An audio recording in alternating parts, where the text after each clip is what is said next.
సాధారణంగా మనం దేవుడి పూజ చేసే సమయంలో పూలు, పండ్లు, తులసి ఆకులతో పాటు నైవేద్యంగా తీపి పదార్థాలతో ఇంకా కొన్ని రకరకాల వస్తువులను సమర్పిస్తూ ఉంటాం.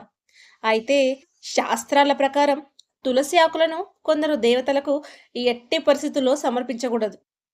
పొరపాటున ఈ దేవుళ్ళ దగ్గర తులసిని సమర్పిస్తే సంతోషం కంటే బాధలే ఎక్కువగా పెరుగుతాయి. తులసి మొక్క ఎంతో పవిత్రమైనది. తులసి చెట్టులో లక్ష్మీదేవి నివసిస్తుందని చాలామంది నమ్ముతారు. అందుకే శ్రీ మహావిష్ణువు నుంచి ఆంజనేయుని వరకు తులసి ఆకులను విధిగా సమర్పిస్తూ ఉంటారు. ఇలా చేయటం వల్ల తమ కష్టాలన్నీ తొలగిపోయి సంతోషంగా ఉంటామని చాలామంది నమ్ముతారు. అయితే అందరు దేవుళ్లకు తులసి ఆకులను సమర్పించకూడదని శాస్త్రాల ద్వారా తెలుస్తుంది.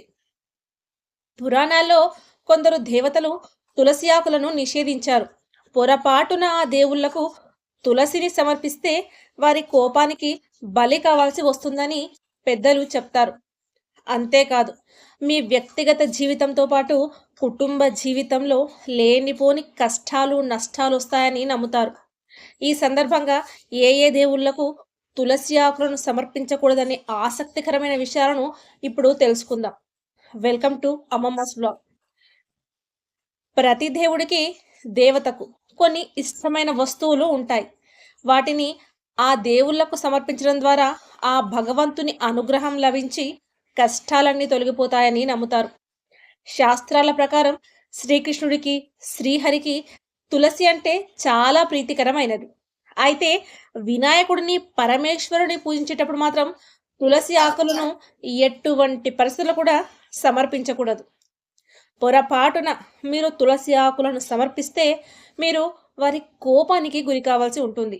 అంతేకాదు, మీ జీవితంలో అనేక కష్టాలను కూడా ఎదుర్కోవాల్సి ఉంటుంది. పురాణాల ప్రకారం ఒకరోజు వినాయకుడు గంగా నది ఒడ్డున తపస్సు చేస్తున్నప్పుడు ధర్మాత్మజ్ఞ కుమార్తె తన పట్ల ఆకర్షణకు గురైంది. తనను వివాహం చేసుకోవాలని వినాయకుడి తపస్సుకి భంగం కలిగించింది. ఇది విన్న వినాయకుడు తన వివాహ ప్రతిపాదనను తిరస్కరించాడు. దీంతో తులసి ఆగ్రహించి వినాయకుడిని 2 పెళ్లిళ్ళు చేసుకోమని శాపం విధిస్తుంది. అందుకే గణేశుడు సిద్ధి, బుద్ధి అనే 2 మహిళలను వివాహం చేసుకోవాల్సి వచ్చింది.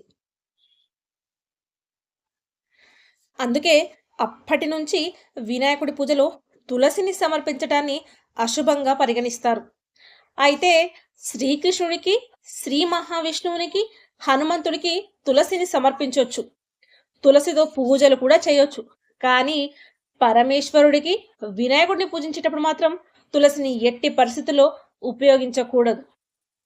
తులసి ఆకులను ఎప్పుడు గోల సహాయంతో తెంపరాదు. తులసి మొక్కల ఎండిన ఆకులు నేలపై పడితే వాటిని పాదాలకు తాకని విధంగా పడేయాల్సి ఉంటుంది. తులసి మొక్కను అవమానించిన ఇంట్లో సుఖ సంతోషాలు ఉండవని విశ్వాసం. తులసి మొక్కను ఎటువంటి పరిస్థితుల్లోనూ దక్షిణ దిశలో పెంచుకోకూడదు. తులసి మొక్కను ఎల్లప్పుడూ తూర్పు, ఉత్తర లేదా ఈశాన్య దిశలలో ఉంచుకోవాలి. ఆదివారం, ఏకాదశి, గ్రహణం రోజున తులసి ఆకులను తీయకూడదు. ఆదివారం, ఏకాదశి రోజుల్లో తులసి మొక్కకు నీరు సమర్పించకూడదు. హిందూ మతంలో ఒక వ్యక్తి మరణించిన అనంతరం అతని నోట్లో గంగాజలంతో తులసి ఆకులను వేసి మృతదేహం నోటిలో వేస్తారు. దీనిని తులసి తీర్థం అంటారు. ఇలా చేయటం వల్ల మరణించిన వ్యక్తుల ఆత్మకు శాంతి చేకూరుతుందని, విష్ణుమూర్తి పాదాల చెంత స్వర్గంలో స్థానం పొందుతారని నమ్మకం. ఇప్పటి వరకు ఛానల్ని సబ్స్క్రైబ్ చేసుకోకపోతే ప్లీజ్ సబ్స్క్రైబ్ చేసుకొని మాకు మీ సపోర్ట్ని అందించండి.